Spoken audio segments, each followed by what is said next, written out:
Hello student, second year student का आज 8th lecture है। आपका टॉपिक चल रहा था विज्ञापन एक कला है, एडवर्टाइजिंग एंड आर्ट। तो इसमें आपका था कि विज्ञापन में कला किस तरीके से है, तो इसी को हमने डिवाइडेशन किया था आपके लेक्चर के अकॉर्डिंग। वैसे आपका ये पूरा एक ही पैराग्राफ है, तो अभी आपका जो हाफ पैराग्राफ नीचे वाला रह रहा था उसको आज हम करेंगे, ठीक है। तो इसमें है जिसमें विभिन्न क्षेत्रों के कला विशेषज्ञों एवं सृजनात्मकता का रंगों के संयोजन, शब्दों, संदेश और चित्रों को इलस्ट्रेशन का है इन्होंने के निर्माण में विशेष योगदान रहता है। तो ये बता रहे हैं कि जिसमें विभिन्न क्षेत्रों मतलब कि जितने भी क्षेत्र हैं, विभिन्न मीन्स ये डिफरेंट कह रहे हैं कि जितने भी डिफरेंट क्षेत्र होते हैं उनमें कला के जो विशेषज्ञ हैं, जो एक्सपर्ट्स हैं एवं सृजनात्मकता मतलब कला विशेषज्ञ एवं सृजनात्मकता जो कि निर्माण करते हैं, है ना, सर्जन करते हैं का रंगों के संयोजन ये किसको कह रहे हैं? कॉम्बिनेशन। संयोजन मीन्स कॉम्बिनेशन। शब्दों, संदेश मीन्स मैसेज। और चित्रों को आप इलस्ट्रेशन भी कहते हैं। आपके यहाँ पे एक सब्जेक्ट भी रहता है इलस्ट्रेशन सेकेंड ईयर में, तो ये उसी को कह रहे हैं। कोई भी चित्रकारी जब हम करते हैं किसी भी चीज़ पर या किसी भी टॉपिक पर, तो उसे हम इलस्ट्रेशन कहते हैं।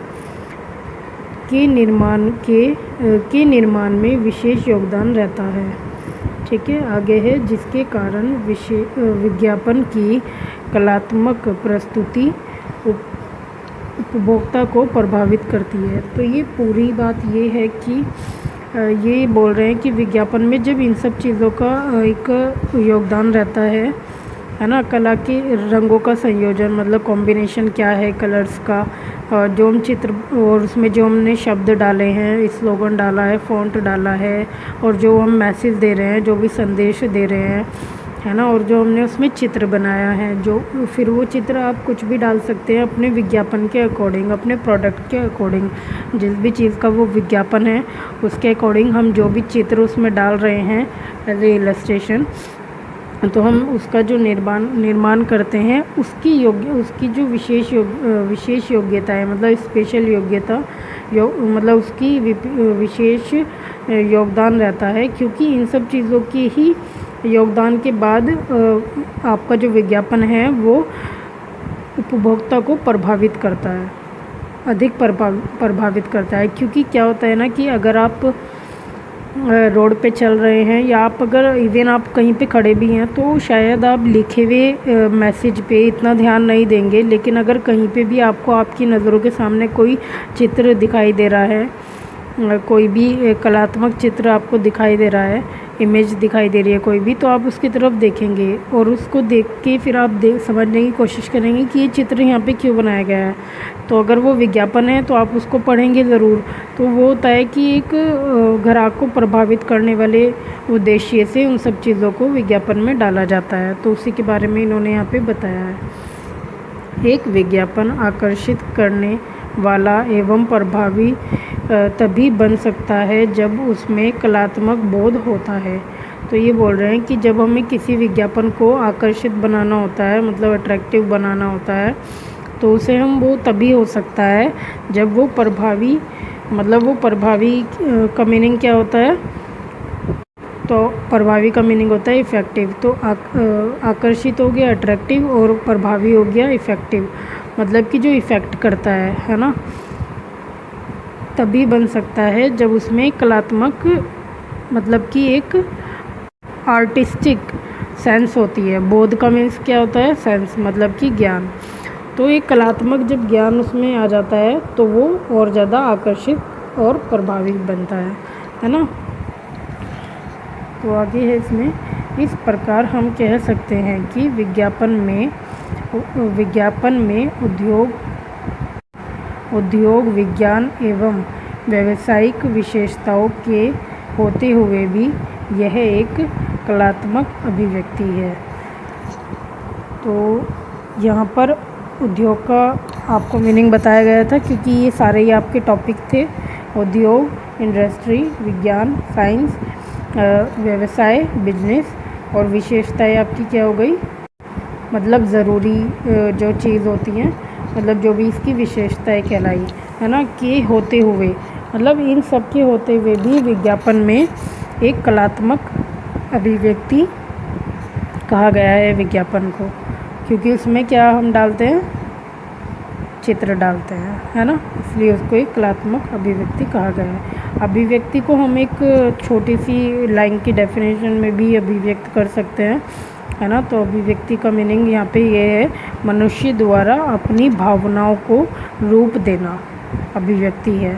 मतलब जब भी कोई मनुष्य अपनी थिंकिंग से, अपनी भावनाओं से किसी भी बात को कोई रूप देता है, कोई एक शब्द देता है या कोई लाइन देता है, कोई निर्णय देता है, तो मतलब वो फाइनली ये चाहे वो खुद को बता रहा है, चाहे वो किसी और को बता रहा है, लेकिन वो फाइनली ये समझ जाता है कि हाँ मैं ये कहना चाह रहा हूँ या मैं ये समझ पा रहा हूँ, तो वो एक व्यक्ति की अभिव्यक्ति हो गई, क्योंकि वो उसके खुद के द्वारा सोची और समझी गई है। ठीक है, तो कलात्मक अभिव्यक्ति है। तो विज्ञापन में ऑल ओवर एक जो उन्होंने बोला है कि उसमें कला है, क्योंकि विज्ञापन को हम मोस्टली चित्रों द्वारा ही पूर्ण मानते हैं, है ना। वैसे तो मैसेज आप कैसे भी दे सकते हैं, लिखकर भी अगर आप किसी बात को बोल रहे हैं तो वो भी मैसेज ही होता है, मैसेज ही होता है।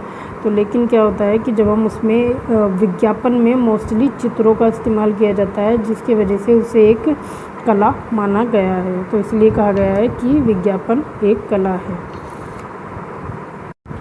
अच्छा, जो ये इसमें एक सृजनात्मक वर्ड आपका जो बार बार आ रहा है शब्द, इसके बारे में एक छोटी सी परिभाषा भी है, इसे आप नोट भी कर सकते हैं ताकि आपको समझने में आसानी हो कि सृजनात्मकता क्या है। तो सृजनात्मकता की एक छोटी सी डेफिनेशन आप अपनी थ्योरी में ऐड कर लीजिएगा समझने के लिए। फॉर एग्ज़ाम्पल, सृजनात्मक यानी रचनात्मक, किसी वस्तु, विचार, कला, साहित्य से संबंध किसी समस्या या समाधान का निकालने आदि के क्षेत्र में कुछ नया रचने, आकर्षित करने या पूर्ण सर्जित करने की प्रक्रिया है। ठीक है, तो मतलब जिस भी चीज़ को अगर वो हम पुरानी को नई सृजनात्मकता दे रहे हैं, मतलब उसका दोबारा सर्जन कर रहे हैं या कुछ हम नया सर्जन कर रहे हैं, तो वो सब आपका क्या होता है, सृजनात्मकता कहलाता है। तो ये इसकी डेफिनेशन भी आप नोट कर लेना। बाकी आपका ये जो फर्स्ट चैप्टर है ये ऑलमोस्ट आज कंप्लीट हो गया है। थोड़ा सा इसमें डिटेलिंग आपकी परिभाषाएं वगैरह आपकी बुक में दी हुई हैं, जिसको आप एक्स्ट्रा नॉलेज के लिए अपना पढ़ सकते हैं, क्योंकि क्या होता है कि बुक में लिखा हुआ भी कुछ टॉपिक या कुछ लाइंस ऐसी हो जाती हैं जो हमारी खुद की लैंग्वेज से मैच कर जाती हैं, तो हमें आसानी होती है समझने में। ठीक है, जो ये आपका चैप्टर है विज्ञापन, ये आपका एडवर्टाइजिंग का मोस्ट इम्पोर्टेंट चैप्टर है।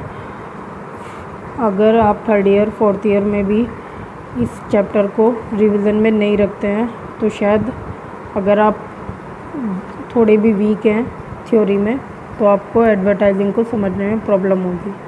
तो ये मोस्ट इम्पोर्टेंट चैप्टर है जिसको आप रिवीजन में रखेंगे ही रखेंगे।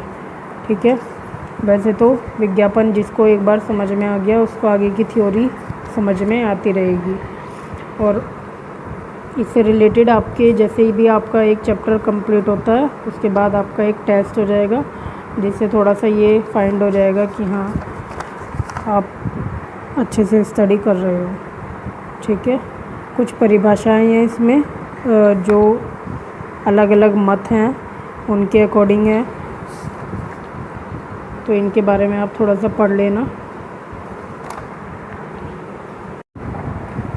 तो आपका फर्स्ट चैप्टर 6 टॉपिक में कंप्लीट हो गया है। बाकी अब हम सेकंड चैप्टर पे जाएंगे, आपके जो है ग्रामीण अर्थव्यवस्था।